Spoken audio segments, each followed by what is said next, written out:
Now, something that's important for you to do with all of these emails is to drop some hints about what your program is going to look like, especially the hybrid elements, so they don't dismiss it out of hand like just another information-only course. Now, several of you have asked, let me see this again. Well, let's see what this campaign would actually look like on a calendar. So let's say you're going to skip the first week because that's when you're working with ChatGPT to draft up all the emails. So you send your first email, which is floating the idea on the second Tuesday of the month. You float the idea, you see what people respond with, you wait a few days, and then on the Friday, you send a survey. Hey guys, I'm thinking about doing this. Answer my questions. Let me know what you want me to cover. You look at the survey responses, you review them over the weekend, you come back on Monday, you say, all right, I'm going to do it. A couple of days later, you give them a sneak preview of what's going to be included in the course, what you're going to cover, how it's going to work. Then a couple more days later, you say, okay, guys, the card is open, you can sign up. The next day, you answer their frequently asked questions, wait a couple more days, reinforce the benefits. And the next day you say, okay, guys, it's the last chance because boom, class starts tomorrow. And you can move things around a little bit, but with some variation, this is basically every pre-launch campaign ever. Now, obviously, this strategy, and I see a question in the chat right now, what if at this point you don't have enough of an audience to ask? Well, obviously, this strategy requires a few thousand subscribers. So what if you don't have them? The reason I start with this strategy is that it's the most simple and straightforward one. And it helps you understand the concept most easily. So we start with that one. But let's say you don't have an audience. Now what? Then you move on to strategy number 2, which is enlisting partner support. So the idea here is that if you don't have a large audience, then you can leverage somebody else's audience. And the first step is a warm relationship with an influencer. When I say that, people have this first reaction of, well, I'm not, connected with influencers in my industry. So I want to qualify my terms. A warm relationship doesn't mean you grew up across the street from them and you barbecued every weekend, every summer, and you're deep best buddies. A warm relationship means that you have interacted with them on any kind of media, really, so that when they see your name in their inbox, they will know who you are. They will recognize your name and the association will be positive. So you've had a positive interaction with them via email or Facebook or Twitter or comments on a blog or networking, or you bought one of their programs or you interviewed them on your podcast, etc. So I'm going to give you a few minutes to make a list for yourself of all the influencers in your industry that you have a warm relationship with.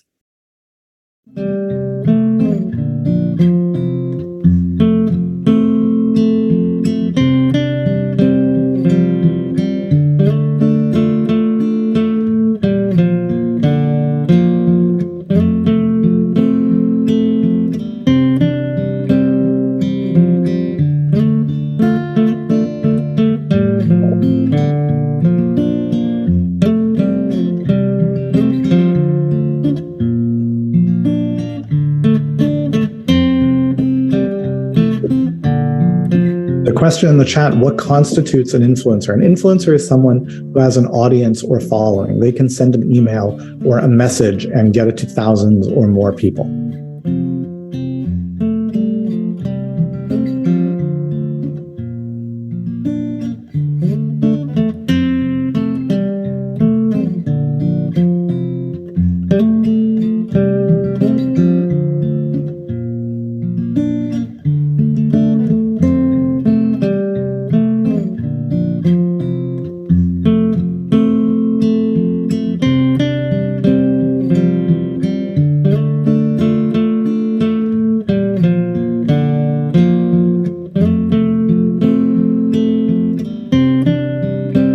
I'll invite you now, drop into the chat just a number. How many warm relationships with influencers did you find that you have?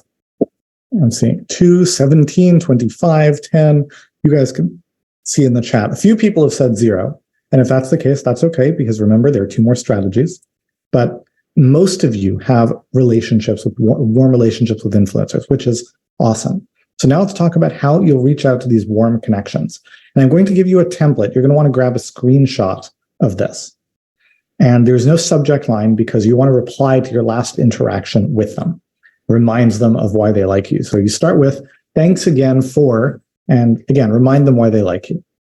And you say, I'm writing because I'm gearing up to try something new that I think your audience would really appreciate. It's a new course that I'm planning about, and here you put in your instant credibility formula. I've already had great responses from people about the idea, and I'm looking for a small number of pilot students to try it all out, either at a significant discount or with a special level of support, etc. With your permission and blessing, I would love to give you and your community first dibs on these spots. What do you think? Would this interest you at all? And that's it. Really easy and straightforward, right? And you're not asking for a huge thing here.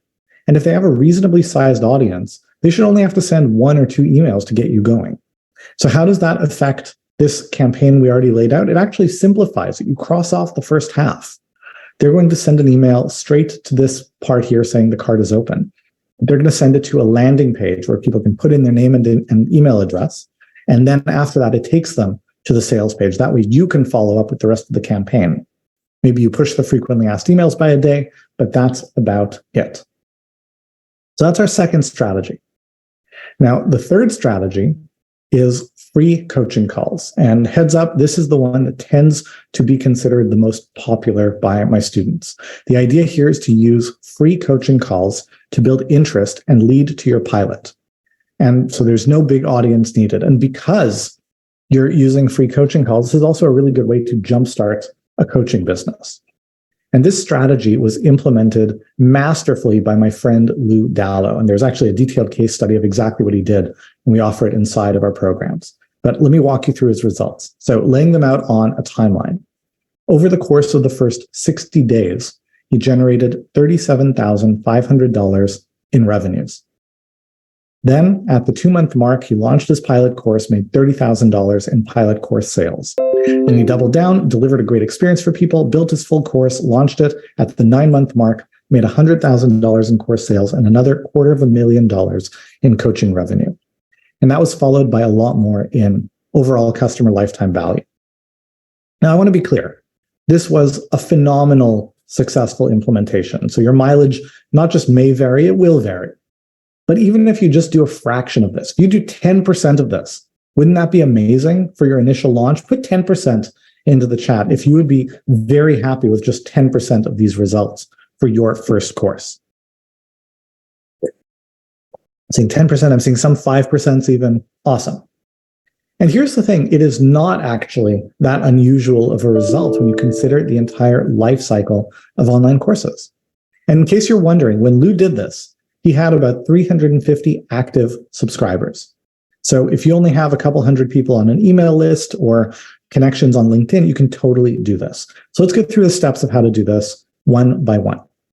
It all starts with the gift of free coaching calls. You say, I want to do a free 20-minute laser coaching call with you.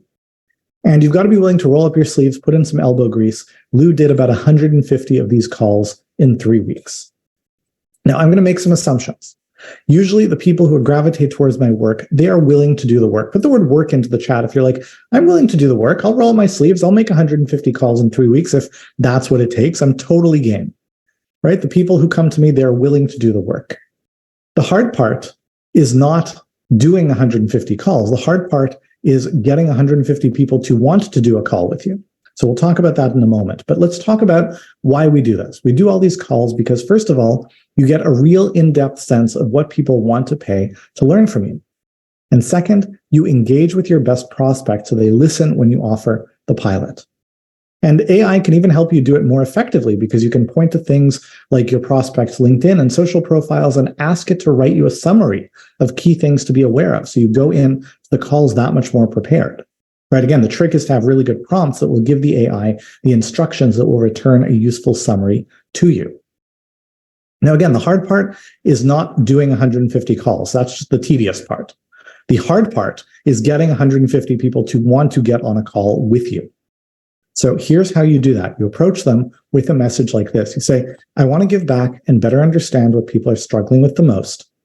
Can I offer you a free 20-minute laser coaching call about, and here you plug in the outcome that they want. And you say, and I promise not to try to sell you anything on the call. Now, the key to making this work is the outcome. Promising an outcome that they really want that is specific and focused. It's not general or vague. It is believable for the 20-minute time frame. So it's not, I'd like to offer you a 20-minute laser coaching call on improving every aspect of your life, because it's not believable. And it's got to be personalized. So they can't just ask you to send the information. If you say, I want to offer you a 20-minute laser coaching call on, eating healthy food, they're going to say, well, just send me your information. It's got to feel like something that you're going to customize to them. Maybe it's about eating for your blood type. The presumption is you need to know their blood type to make it relevant to them. Now, this is another one of those things that can be really hard to do because you're so close to it.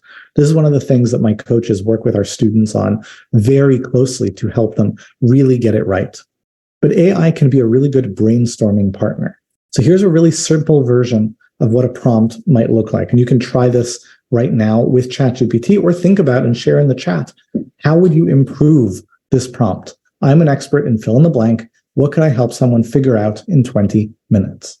I'm going to give you some time to play with that. Think about how you might improve the prompt. Brainstorm.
All right. Great job, everyone. Now, getting back to the strategy, right? Doing this, getting on calls with people in this way accomplishes two things. First, you will learn from the conversations what your market is looking for. And this will set you up to launch your pilot course. And this is an area where it's really powerful to leverage AI for two reasons. First, you can just use the research, use ChatGPT to analyze the data, right? And it's powerful for two reasons. First, you can quickly find yourself drowning in your market research.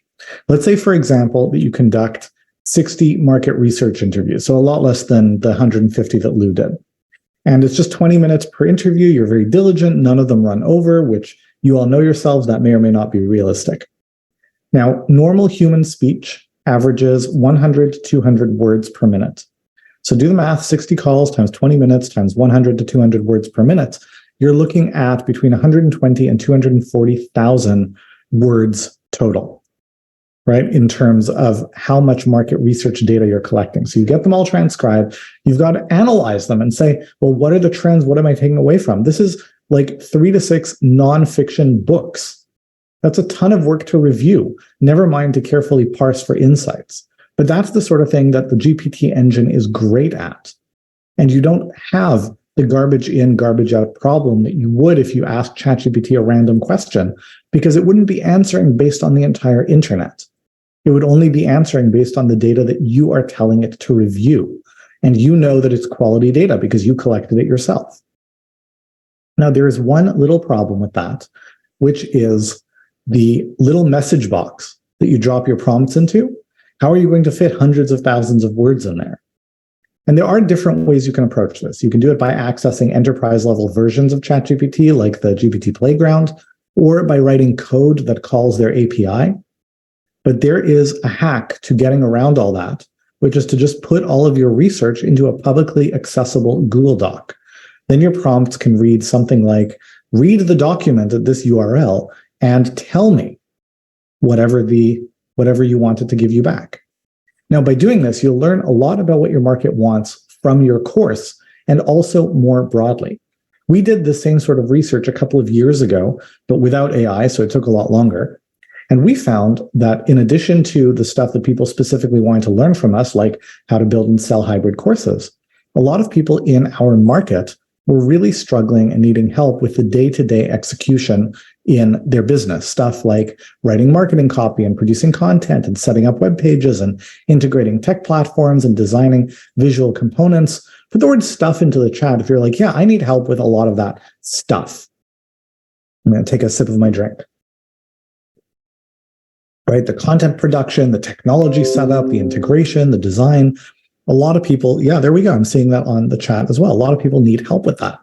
And we didn't connect those dots. So we realized, hey, okay, this is something people want.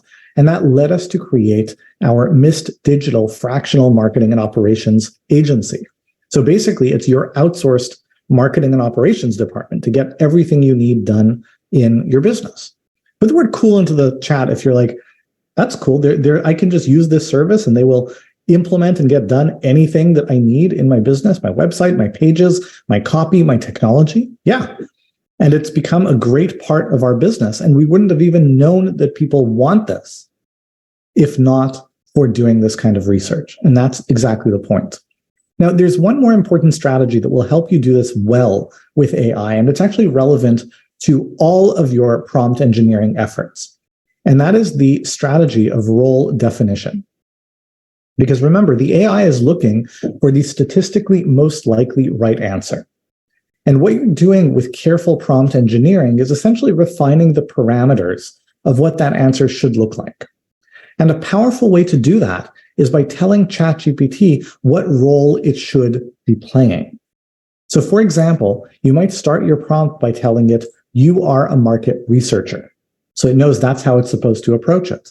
Or you are a heart-centered entrepreneur, or you are a stressed out professional, or you're a buyer of fill in the blank, whatever types of products, right? Pretty cool that you can do that, right? Put the word cool into the chat if you're like, that is awesome. I can just tell it to think like a market researcher and it will act in that way. Yeah, it is very cool. So now let's stretch our imaginations a bit with this exercise. I want you to think about and put into the chat, what are some roles that you could ask ChatGPT to act as part of your prompts?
All right. Awesome.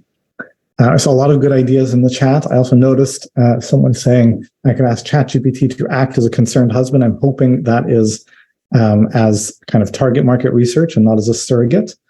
Fingers crossed. But anyway, getting back to our seeding strategy of free coaching calls. So there are two reasons to do it. One is you will learn what your market is looking for. This will set you up to launch your pilot course. But second, as a bonus, you will also end up selling coaching services. Now, some of you might be thinking, wait a minute, Danny. Didn't you just say that you're going to promise not to sell anything? And that would be very astute. We did make that promise. So what do we do? My answer to that is yes, we did. But here's the thing. If you are helpful, if you actually create good value for people in that coaching conversation, some of them will ask, hey, how can you help me further? So you just say, well, I promise not to sell you anything on this call, and I want to honor that. But how about if we set up another call to discuss? It's that easy and that straightforward. And that is all it took for Lou to bring in $37,500 in coaching revenues over the first 2 months before he even launched his pilot course. And then after the calls, you will be ready and eager they will be ready and eager to hear from you. So on you go to offer your pilot. That's where Lou made $30,000 in pilot course sales by launching it. Then you deliver your pilot, you gather feedback, you launch your full-scale course offer, which led to the $100,000 launch and the $250,000 worth of coaching and so on and so forth. That is our third strategy. Growing by offering free coaching calls. Now, so far, we've got 3 strategies. I'm assuming at least one of them will work for almost all of you, but I'm going to give you a 4th strategy just in case, which is personal network outreach. And the idea here is you just keep it really simple. You reach out to your contacts and see if they're interested in your pilot. And this works even if you don't have a list or audience, because you're still connected to people who could be interested. There are people in your phone and email contacts and on Facebook and LinkedIn connections and social groups and clubs you belong to and professional associations. Now, you can and should reach out to them, and it's pretty easy to do. But you're probably thinking, at least some of you are thinking, Danny, I don't want to call everyone I know to sell them something. That feels super icky. Put the word icky into the chat if that is how you feel. I don't want to call up everyone I know and telemarket them with my course. People are saying, yeah, it feels icky. So here's my response to that. I would say that, yeah, that's super icky, and I do not recommend you do that at all. I don't think you should call up everyone you know and try to sell them something. I think you should only call the people who might legitimately want what you're offering based on what you know about them. And don't try to sell them anything. Just present the idea. Tell them in a few lines, right? Your instant credibility formula. Hey, I'm thinking about creating this course. What do you think? Is that something you might be interested in?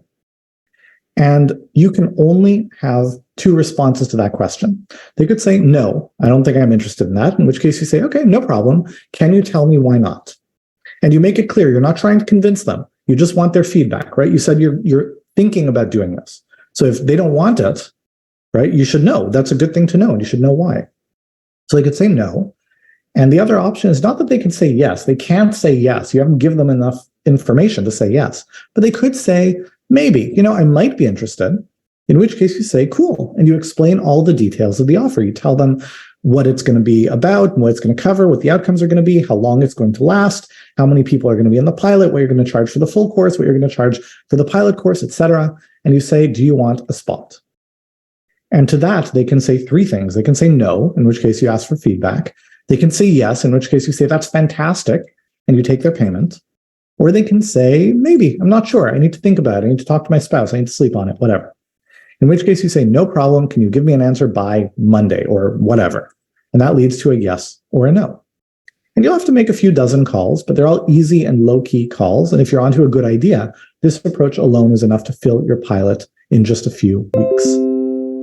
Now, I've given you 4 strategies for seeding. There's the pre-sale email campaign, enlisting partner support, free coaching calls, and personal network outreach. So now I want to ask you guys, pick a number, put a number into the chat. Tell me which of these feels like the best fit for you. Seeing a lot of number 3, which I'm not surprised by, some 1s, some 2s, some 4s, but 3 is far and away the favorite, as is often the case. Okay. Now, there is one more thing that I want to address before we move on, and that is the question of the technology that you need to power all this. This is something that I tend to get asked about a lot.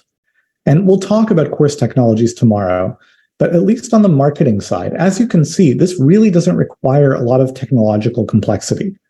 Any email system, whether it's MailChimp, ActiveCampaign, etc., and any landing page software platform like Leadpages or Unbounce will do. And the learning curve on all of those tools is pretty short. So there's no need to waste time looking for the best possible solution. Just go with the first one you find, get going quickly, and you can always change it later. Now, we've been talking so far about seeding, but there's more after that. Once you've done the seeding, the next step is the ethical, elegant selling. And there is some preparation that you need to have in place before you are ready to sell. And we'll talk about that stuff tomorrow in the context of hybrid course design. But for now, let's skip ahead and let's talk about actually doing the selling.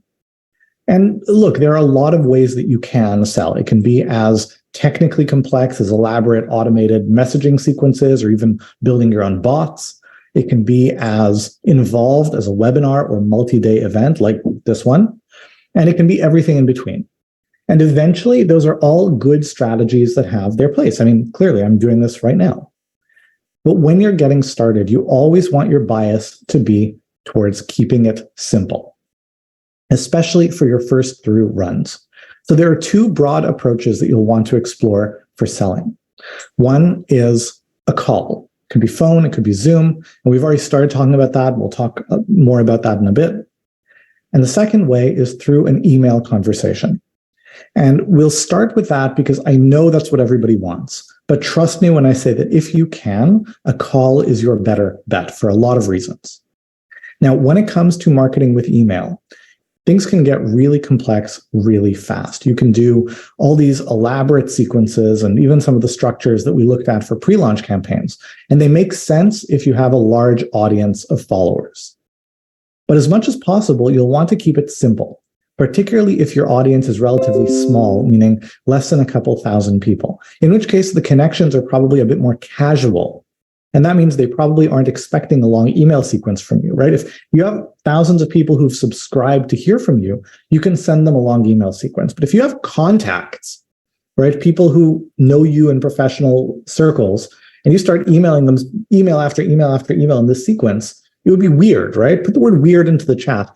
If they'd say, well, that's weird. That doesn't fit. Like, what are you doing? It wouldn't fit, exactly.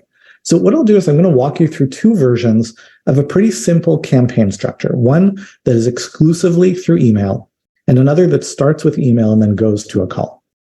And it always starts with a really, really simple email, which is the want this email. So I'm going to put a template on the screen. Subject line would be something like invitation. You say, hey, first name, I'm delivering a new training about fill in the blanks, 1 or 2 sentence description, like your instant credibility formula. And I was wondering if that is something you might like to participate in. Let me know if you might be interested, and I will share the details. That's it. Short, simple, invites a response. To which they respond, presumably with some interest, and you reply with the second email, which is the here you go email. They will say something like this. Great. Here's the link to the page with the details. You send them a link. You say, take a look and let me know if you have questions. I look forward to hopefully seeing you there. From there, they go to the sales page. You know what a sales page is. We're not going to spend a lot of time on that now. And then the third email is if you don't hear back, you reply with the so email. You say, hey, just following up on this. Have you had a chance to look at the details? Does this feel like something you'd like to attend? Let me know what you think. It's really that simple. If you have an offer that people really want, this should be all it takes. Now, let's talk about how to integrate a call into this, which will work better. And it's even simpler. So you start with the want this email, nice and easy. And then when they say, yeah, tell me more, instead of sending them to a page with details, you send them email 2, which is the let's talk email. It says, great, I'm excited to share this with you. The best way for me to walk you through what I'm thinking would be for us to find 10 or 15 minutes or whatever the appropriate amount of time is to talk. Would one of these options work for you? And you list a couple of options. Now, you might have an instinct to give them a link to your scheduler. Do not do that. That is convenient for you. It is not convenient for them. Just offer a few options. You say, let me know which slot works and which number to reach you at. From there, They get the confirmation. You say, great, I'm excited to talk to you about this. Just so we can jump right in, here's a quick rundown of the idea. You give them a link to a page with some details. Could just be a Google Doc. You say, could you review this before our call? Looking forward to it.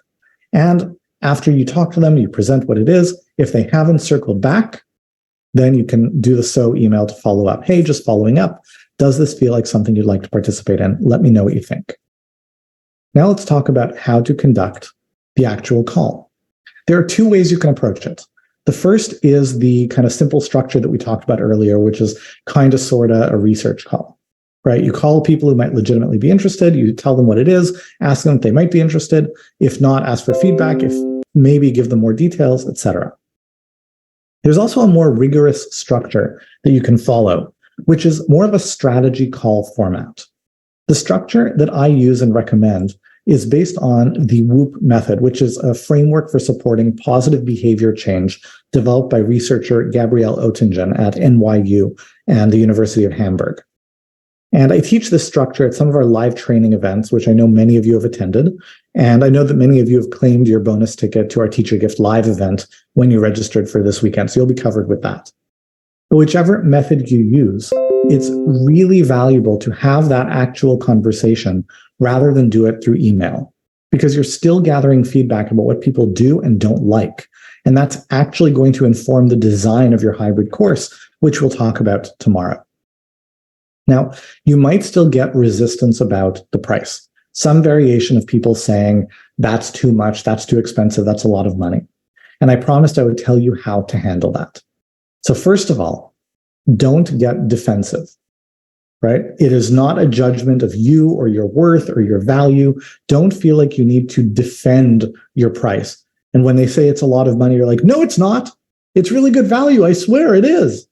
Don't do any of that. That just comes off super needy and it doesn't work well at all, right? Don't get defensive. Instead, get curious. Just ask. They say it's a lot of money. You say, interesting. When people say it's a lot of money, they mean usually one of two things. Sometimes they mean it's not worth that much to me, right? The outcome, the experience is not worth that much money to me. And sometimes they mean, oh, I think it's totally worth it to me. I just don't have the money. So which of those is it for you? And what this forces them to do is take a step back, step away from that gut reaction of, oh, that's a big number, and actually think about it. And I'll tell you what you're going to find happen. About 40% of the time, they will say, it's just not worth that much to me. And that's really good feedback for you, right? And if you know something about them and you think that's not the case, you can explore that. Another 40% of the time, they'll say, oh, it's worth it. I just don't have the money. And that's great because now you're not talking about whether they want to buy it. You're just talking about how they can afford it. And you can explore that with them. You can talk about financing or payment plans or whatever. But my favorite thing is the last 20% of the time, they're going to say, well, no, it's definitely worth that much to me. And well, I do have the money. So, all right, I guess I'll sign up. And they'll just have talked themselves out of their objection right there.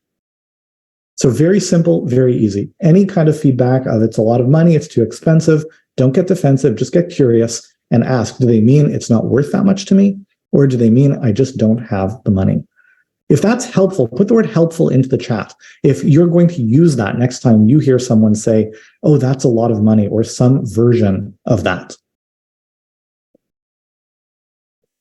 All right, awesome. So we're coming to the end of our day. So let's quickly recap. We've covered a lot today. We talked about prompt engineering. We talked about winning course ideas. We talked about narratives of co-creation. We talked about hybrid course pricing. We talked about tactics for seeding demand. And we talked about elegant and ethical selling. That is a lot for one day. Now, I promised you off-ramps. So here's the next one. I'm going to ask you a question, and I want a yes or no answer in the chat. Based on this session, do you feel like you could realistically and successfully sell your online course with the help of the AI shortcuts that we explored today? Yes or no? Do you feel like you could, based on this session, you could realistically and successfully sell your online course with the help of the AI shortcuts that we learned today? I see a few people saying no, and that's totally fine. If the answer is no, you do not need to come back tomorrow. You know this is not the right direction for you. It's all good. Go do something else with your day. But for everyone who said yes, you're really going to like what we're going to do tomorrow. Tomorrow, we are going to talk about using AI to create transformation, deploying hybrid courses through piloting with AI. We'll do a review of other AI tools other than ChatGPT, and we'll talk about using AI to scale hybrid courses. And we're also going to have a special surprise announcement that I am excited to share with you. But I won't tell you until tomorrow, so you've got to be there. We are starting back at 10:30 a.m. Eastern sharp. Just like today, I was like, we start every session on time. The same will be true tomorrow, so do not be late. You will join at the same link that you joined today. Now, there is a whole evening and morning between now and then. Depending on your time zone, you've either got a long evening and a short morning, or a short evening and a long morning. But you've got some time between now and then. And that is intentional. That is by design. I left that space open in the schedule on purpose. And the reason is that I want you to use at least some of that time to pause and reflect. Go over your notes, pull out the things that you want to take action on, and also the things that aren't clear or that you have questions about. And we'll have time to explore those things further tomorrow. And we're also going to take a few minutes right now by taking just a few moments to reflect on your best highlights, your best takeaways from the day. At our events, we call them pack your bags moments. My friend Melinda Cohen calls them favorite frames. I would love for you to share in the chat what were the top takeaways for you from this day. And again, we do this for 3 reasons. It's important because sharing reflects and solidifies your own learning. It calls out to everyone else the things that they should pay attention to. And it also just makes me feel good, which, that's a virtue as well. Awesome. So I love what I'm seeing. I love the feedback. I'm so glad that the day was helpful. I like that you guys took a lot of value away from the stuff around prompt engineering, seeding the narrative of co-creation, the fact that you can do this, that AI is not so hard to get your head around once you kind of start playing with it, understanding the power of it, the pricing. Thank you, everyone who said, I should pay attention to Danny. I appreciate that, of course. Now, we're not quite done. I have a homework assignment. Put the word homework into the chat if you are game. You're like, all right, this day was good enough.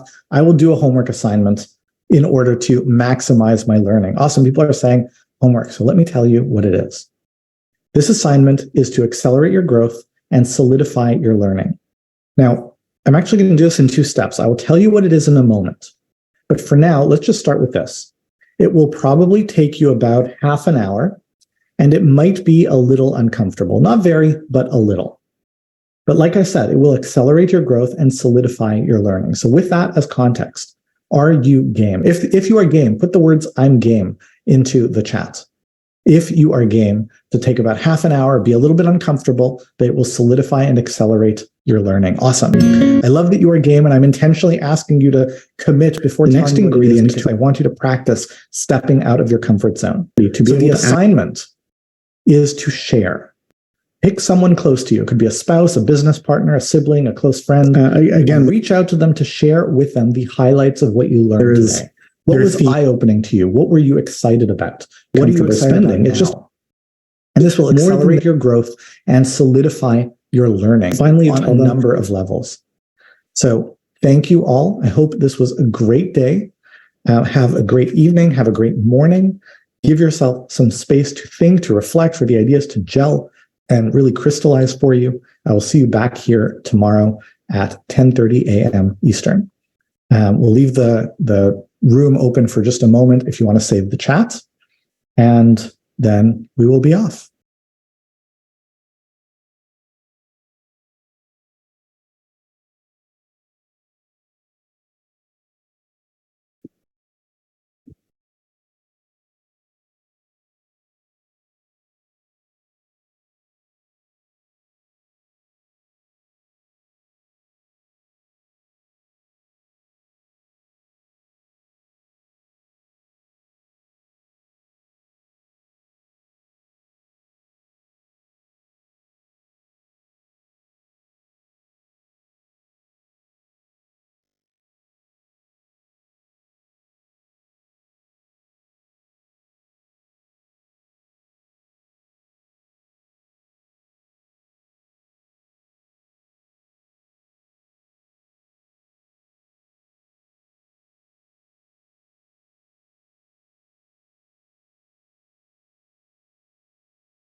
guys, I'm going to be shutting down in just a moment. I see a couple people asking about how to save chat. So if you don't know how to save the chat, on your chat box, depending on how you have it up, there are three little dots near the bottom. Click those three little dots and it should give you an option to save chat.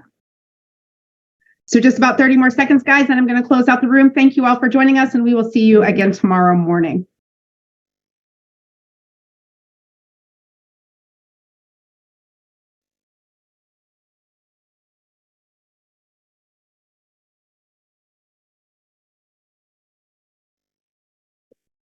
Anna, I've sent you a message a few times, but just so you know, the homework was share what you learned today and what makes you excited about it with somebody in your life. And we meet at 10:30 Eastern. I don't know what that is in other time zones, but you can ask Google, and it's normally pretty accurate for that, guys. All right, that's it. Otherwise, we will see you tomorrow, guys. I am closing out the room. Have a great night. Reflect, and again, we will see you bright and early tomorrow morning at 10:30 Eastern.